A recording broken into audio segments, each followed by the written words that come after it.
Fair use allows to distribute, reproduce, and show clips for criticism, commenting, reporting, teaching, and research of copyrighted material without authorization of the copyright. I'll tell you what's the worst part about television is the programming, the philosophy, okay?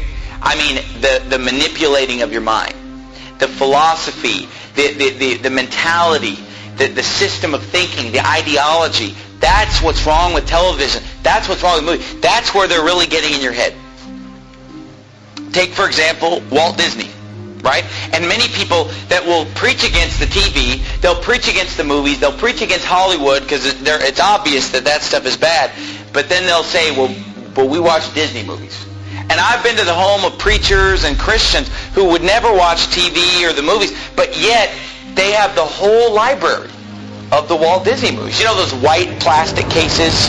And they have them all lined up. And I mean, they have tons of them lined up. Scores. I don't know how many there are, but there's hundreds of them. They have them lined up and lined up. And they have their kids watching those movies all day long. I'm going to tell you, I'm going to prove to you right now that those movies are wicked. You say, what? Disney movies? Come on. You're crazy. They're rated G. Well, let's see. First of all, did you know this? Did you know that Disney movies are filled with subliminal messages? Subliminal messages.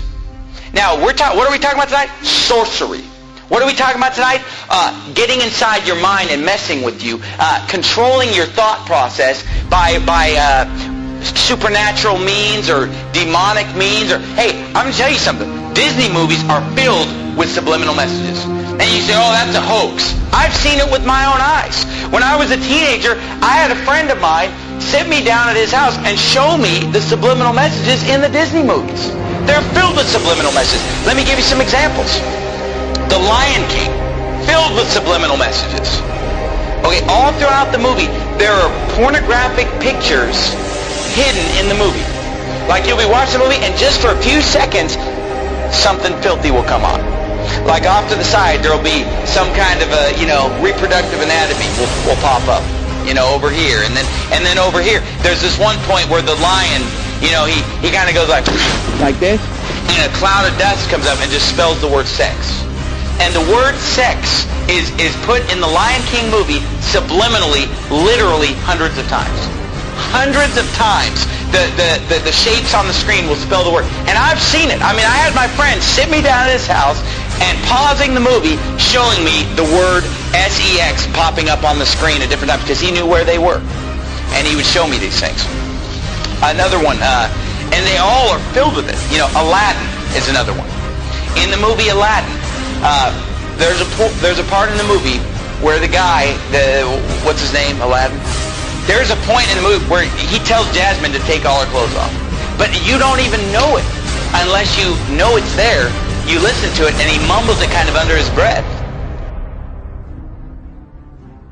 Leave me alone. Down. So how's our little beau doing? Come on, good. Can you just take off? So how's our little beau doing? Come on, good. Can you just take off? Come on, good. Can you just take off? Come on, good. Can you just take off? And I mean, once you know it's there, you hear it just as clear as day. But you didn't know that it was there, you wouldn't hear it. And The Little Mermaid has a filthy picture drawn in the cover on the front of The Little Mermaid. And nobody would realize it until somebody shows you and says, look at this. And you look at it, whoa! And all throughout the movie there are scenes, I'm not even going to describe some of the scenes in The Little Mermaid where subliminal messages are coming on the screen. The other movie, Beauty and the Beast. There, a nude woman pops up a few times in the background of Beauty and the Beast, filled with subliminal messages. Your kids are watching it, and their mind is maybe not even seeing it, but it's going into their subconscious.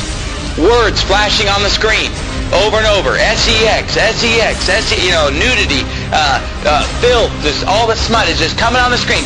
Oh, those movies are harmless. They're filled with subliminal messages. Who knows what your kids are being programmed? Oh, but you know what? I'm sure that it's only just the Disney movies. I'll guarantee you it's the rest of Hollywood probably doing the same thing. And these Disney movies, at first when I was a teenager and somebody showed me this, I thought it was just a couple movies, a couple scenes. But you know, as time has gone on, I've realized that virtually every Disney movie is packed with hundreds of subliminal messages to program the minds of your children. Okay, but then forget the subliminal message. Just the message of the Disney movies is perverted. Even if you just forget the subliminal message. I mean, forget, what movies did we bring up? The Little Mermaid. You know, a half animal, half human being.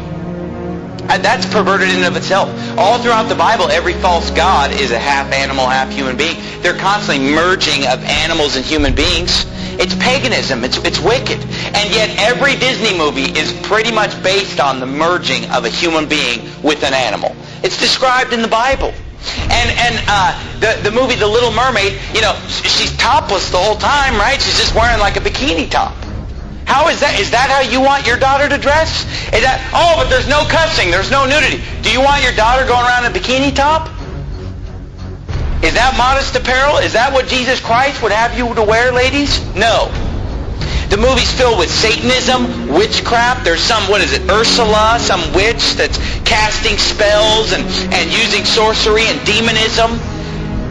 Oh, pretty innocent, right? All of them are filled with it. In the movie Beauty and the Beast, the whole first half of the movie is these prostitutes in the town that are dressed just half naked, dancing around, you know, admiring this guy, the big, strong, handsome guy. But all these girls are dressed indecently. They're obscene in their gestures, subliminal messages, and then the whole movie is basically just exalting a certain physical standard of appearance. Beauty and the Beast is a movie